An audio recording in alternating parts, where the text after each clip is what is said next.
Lane Chandler was just finding stardom at the end of the silent era, becoming a Western star with Gary Cooper and a leading man in such stars as Clara Bow and Esther Ralston at Paramount. But after starring in a string of B-movie westerns in the 1930s, he drifted into character roles and bit parts for the next 30 years. What happened? Join me as I investigate.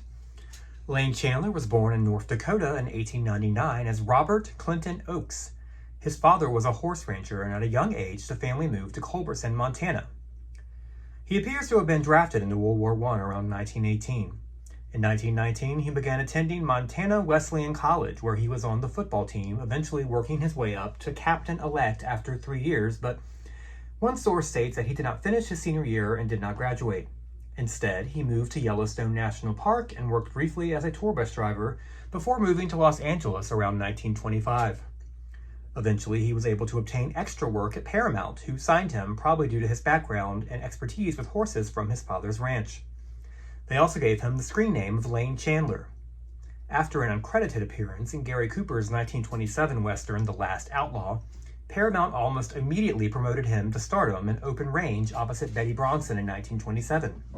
Going into 1928, Paramount named Lane among its 11 young stars of tomorrow, alongside Gary Cooper, Louise Brooks, Mary Bryan, Fay Wray, Nancy Carroll, Richard Arlen, Charles Buddy Rogers, Ruth Taylor, Jack Luden, and James Hall.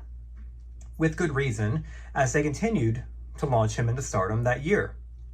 He starred with Esther Ralston in Love and Learn, Gary Cooper and Fay Wray in The Legion of the Condemned and The First Kiss, Wallace Beery, Raymond Hatton, and Mary Bryan in The Big Killing, and with top star Clara Bow and Red Hair as her leading man. Sadly, all of these films are lost.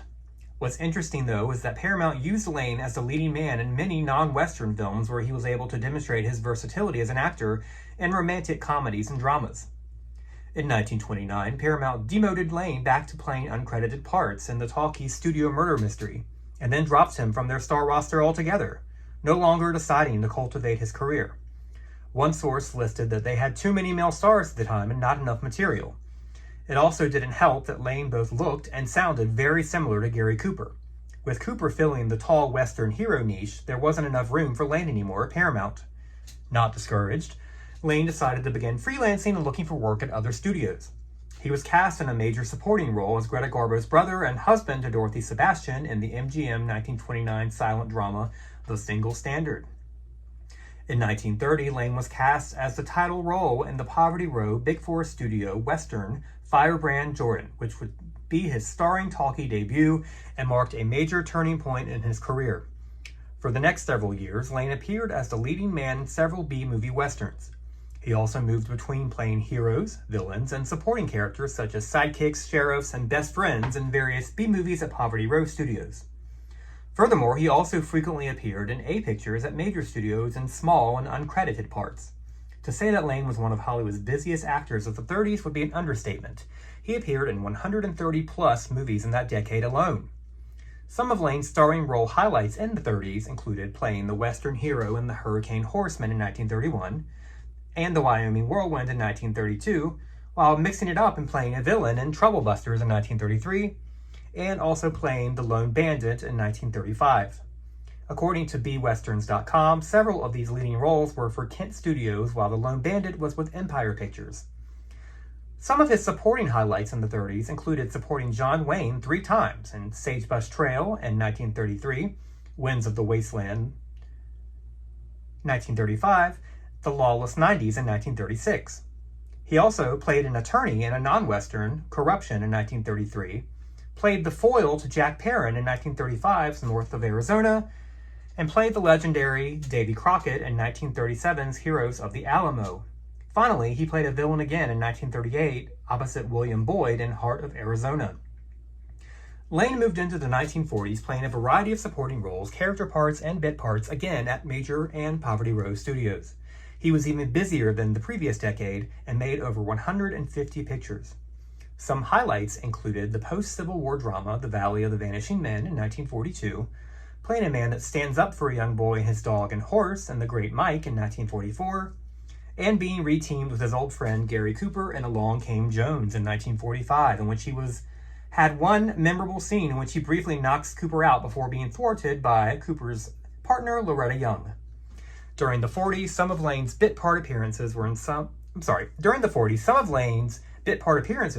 most successful films of that decade, including My Little Chickadee with Mae West in 1940, Sergeant York and the Pride of the Yankees with Cooper again in 41 and 42, respectively, Laura with Gene Tierney in 1944, It's a Wonderful Life with Jimmy Stewart and Donna Reed in 1946, and Samson and Delilah in 1949. In the 50s and 60s, Lane continued to appear in the same types of roles in movies, but expanded his career to include several television guest star appearances, including Mr. and Mrs. North in 1952, Annie Oakley in 1955, Corky and White Shadow, which was on the Mickey Mouse Club in 1956, Rawhide in 1961, and several episodes of Gunsmoke. Although he slowed down a bit, Lane continued making film and TV appearances every year through 1967. He retired in 1967 and lived comfortably for the rest of his life due to his stocks, investments, and his owning a ranch in Los Angeles. In 1972, Lane passed away from heart disease at the age of 73 and was buried in Hollywood Forever Cemetery under his real name, Robert Oakes. So we are left with the question, why did Lane Chandler's stardom falter in the talkies? Well, prior to even starting in the talkies, his stardom was prevented from going as high as it could be at Paramount due to their roster of too many male stars. Also, it probably did not help matters that he was very, very similar to Gary Cooper in demeanor, appearance, and voice, and with Cooper being such a big star already, Lane's opportunities were limited. Moving into the talkies, Lane's leading role in B-Westerns eventually dried up too, I would guess because there were just so many leading men in Westerns at that time. But Lane did not let either of these career setbacks bother him. He continued to work for the next 30 years and made over 400 appearances in film and on television. Whether he was credited or not, he was always delivering memorable, talented performances. He also did not mind playing smaller character parts and was once quoted as saying that some of his favorite parts he played were some of the smallest ones. See if you can spot him in some of his more famous films in the 1940s, and be sure to check out some of his leading man Western films on YouTube. You will not regret it.